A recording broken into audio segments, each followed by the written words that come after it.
Hello guys, स्वागत है आप सबका। तो आज हम बात करेंगे अदानी एंटरप्राइजेस की। अच्छी खासी तेज़ी रही कल के दिन 2.5% के आसपास की।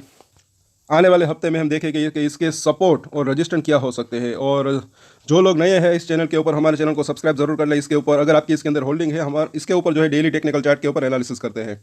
और भले ही आप शॉर्ट टर्म ट्रेडर्स हो या लॉन्ग टर्म ट्रेडर्स, ये सपोर्ट और रजिस्टेंट जो है वो काफ़ी यूज़फुल रह सकते हैं। क्योंकि मुझे ऐसा लग रहा है कि जो रजिस्टेंट होता है, अगर एक रजिस्टेंट को ये क्रॉस करता है कोई भी शेयर हो, तो उसके बाद जो नेक्स्ट रजिस्टेंट है वहाँ तक जाने की संभावना जो है हो सकती है। और सपोर्ट की बात करें तो अगर एक सपोर्ट को तोड़े तो फिर नीचे के सपोर्ट तक जाने की संभावना रह सकती है। तो सपोर्ट और रजिस्टेंट जो है उसके ऊपर आप ध्यान रख सकते हैं, नज़र रख सकते हैं।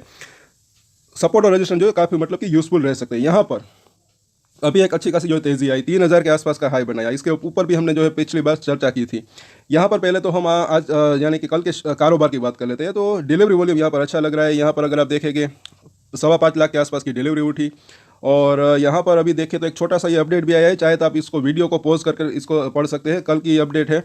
और यहाँ पर जो है आगे हम देखते हैं, चार्ट के ऊपर चर्चा कर लेते हैं। तो 15 मिनट का चार्ट जब हम इसका देखते हैं तो आखिर में जो है यहाँ पर जैसे कि देखिए कि अच्छी खासी तेज़ी देखने को मिली, वो भी अच्छे खासे वॉल्यूम के साथ। और पहले तो कहीं हमें कमेंट आते हैं कि इसके क्वार्टर 3 के रिजल्ट कब तक आ सकते हैं। तो मुझे ऐसा लग रहा है कि इसके जो क्वार्टर 3 के रिजल्ट है वो 25 जनवरी से 31 जनवरी के बीच, या तो 25 से 31 जनवरी के बीच यानी कि इस महीने के एंड में, या तो फिर 1 से 5 फरवरी के बीच जो है आ सकते हैं। और इसका जो अनाउंसमेंट, इसकी जो क्वार्टर 3 के रिजल्ट की डेट है वो भी जो जल्दी आ सकती है। तो उसके ऊपर भी हम चर्चा करेंगे जब भी वो क्वार्टर 3 के रिजल्ट की डेट आ जाएगी तब। यहाँ पर जो है वीकली चार्ट के ऊपर हम देखते हैं और कुछ इंडिकेटर्स भी लगाए गए और इसके फिबोनाची के रिट्रेसमेंट भी लगाए गए। तो क्योंकि हम पूरे हफ्ते की बात कर रहे हैं तो अभी 3,000 के आसपास का प्राइस है। तो इसका जो बड़ा एक सपोर्ट है उसके ऊपर आप जो है यहाँ पर ध्यान रख सकते हैं। वो 2750 से 2700 रुपये के आसपास का यहाँ पर जोन दिख रहा है। क्योंकि यहाँ पर जो है पिछली बार इसने रेजिस्टेंट फेस किया था, फिर उसके ऊपर गया और यहाँ पर इसी लेवल के आसपास एक बार इसने जो है सपोर्ट भी लिया था ये रैली आने के बाद। उसके बाद वापस से ये बाउंस बैक आया है। तो एक ये है। और यहाँ पर 5 और 9 वीक का मूविंग एवरेज, इसको भी आप नोट करके रख सकते हैं। यहाँ पर भी इसको एक अच्छा सपोर्ट मिल सकता है। इसके अंदर ये अगले आने वाले हफ्ते में चेंज भी हो मतलब कि हो सकते हैं ये लेवल्स। अब इसका डेली चार्ट देखिए तो यहाँ पर भी जिनको नहीं पता उनको बता दूं कि पिछले टाइम में इसने इसके अंदर जो है ये गोल्डन क्रॉसओवर हुआ था। तो टेक्निकल चार्ट की बात करें तो इसके अंदर जो है तेज़ी की संभावना हो सकती है। लेकिन ये गोल्डन क्रॉसओवर होने के बाद यहाँ पर भी एक बार तेज़ी आई, उसके बाद यहाँ पर भी तेज़ी आई। तो ऑलमोस्ट जो है एक दो बार इसके अंदर तेज़ी आ चुकी है, ऐसा भी लग रहा है। अब अगर ये कुछ लेवल को पार करता है तो इसके अंदर जो है फर्दर तेज़ी आ सकती है। उसके ऊपर भी हम चर्चा करेंगे। यहाँ पर एक संभावना हो सकती है। मतलब पहले तो बॉलिंजर बैंड को डेली चार्ट के हम देख लेते हैं, डेली चार्ट के ऊपर और फिर वीकली चार्ट के ऊपर भी देखेंगे। तो डेली चार्ट के ऊपर जब हम इसका बॉलिंजर बैंक देखते हैं तो जैसे कि हमने चर्चा की थी, ये इंडिकेटर जो है काफ़ी यूजफुल रह सकता है। अभी पिछले दिनों में ऊपरी लाइन के आसपास ये काम कर रहा था, तब भी हमने चर्चा की थी यहाँ पर इसको रेजिस्टेंस फेस करना पड़ सकता है।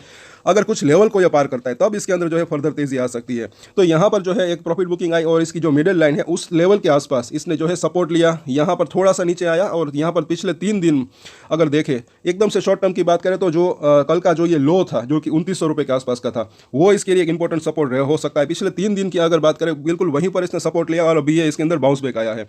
तो अगर तेज़ी कंटिन्यू रहती है तो पहला इसका जो एक रजिस्टेंस एरिया है वो मुझे ऐसा लग रहा है कि 3100 रुपये से लेकर 3150 जो इसकी ये ऊपरी लाइन है बुलिंजर बैंड की, वहाँ तक जाने की इसकी संभावना हो सकती है। और इसकी जो निचली लाइन है जो कि 2800 रुपये के आसपास है, वहाँ पर इसको एक जो है अच्छा सपोर्ट मिल सकता है 2750 से पहले का सपोर्ट की बात करें तो। और वीकली चार्ट के ऊपर अब इसके बुलिंजर बैंड देख लेते हैं। तो यहाँ पर भी अगर आप देखेंगे, हालांकि ये जो तीनों ही लाइन है वो अगले आने वाले हफ्ते में थोड़ी सी इसके अंदर चेंजेस हो सकते हैं। तो इसकी जो ऊपरी लाइन अभी 3150 रुपये के आसपास है, ये जो है 3200 तक जा सकती है। तो इसका एक अगर तेज़ी कंटिन्यू रहती है, सब कुछ बढ़िया रहता है, मार्केट का साथ रहता है, तो पहले तो ये जो है 3200 रुपये तक जाने की इसकी संभावना हो सकती है। अगर 3200 को क्रॉस करता है तो कहाँ तक जा सकता है, उसके लिए हम फिबोनाची का रिट्रेसमेंट देखेंगे। और इसकी जो मिडिल लाइन है अभी 2550 के आसपास है। आने वाले समय में ये भी जो है थोड़ा सा ऊपर आ सकती है 2600 2650 के आसपास। तो वहाँ पर इसको एक जो है अच्छा सपोर्ट मिल सकता है। अब यहाँ पर देखें MACD को, तो यहाँ पर भी अगर आप देखेंगे थोड़ा सा जूम करके तो हल्का सा एक थोड़ा सा जो कल के दिन जो है इसके अंदर ये कर्व देखने को मिला।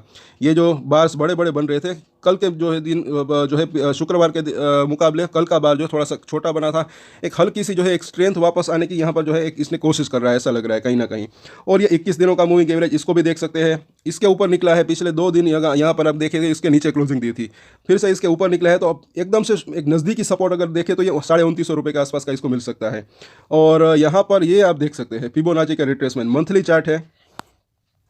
तो ये मंथली चार्ट के ऊपर इसको आप देख सकते हैं, ये जो यहाँ से लेकर यहाँ तक ये जो गिरावट आई थी, प्राइसेस के अंदर थोड़ा बहुत चेंजेस हो सकते हैं। यहाँ पर देखें तो यहाँ से लेकर यहाँ तक ये जो गिरा था और तो उसके रिट्रेसमेंट आप देख सकते हैं, इसके 50% के आसपास का रिट्रेसमेंट जो है वो आप देखें तो 2600 रुपये के आसपास है।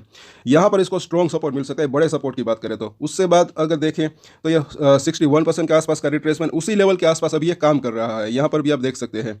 और अगर ये, जैसे कि मैंने कहा, ये अगर ये 3200 रुपये को क्रॉस करता है तब जो है मुझे ऐसा लग रहा है कि ये 3500 रुपये तक जाने की इसकी जो है ये कोशिश कर सकता है। बीच बीच में और भी कुछ रजिस्ट्रेशन का सामना इसको करना पड़ सकता है, जैसे कि 3300 3400 के आसपास। लेकिन अगर आप फिबोनाची को देखें तो 78% के आसपास का रिट्रेसमेंट जो है वो 3500 रुपये के आसपास है, तो वहाँ तक जाने की इसकी संभावना हो सकती है अगर सब कुछ बढ़िया रहता है, तब की बात है। अगर बाजार का भी साथ रहता है, रिजल्ट भी इसके जो है अच्छे आते हैं, तब की बात है, तो वहाँ 3500 तक जाने की इसकी संभावना रह सकती है।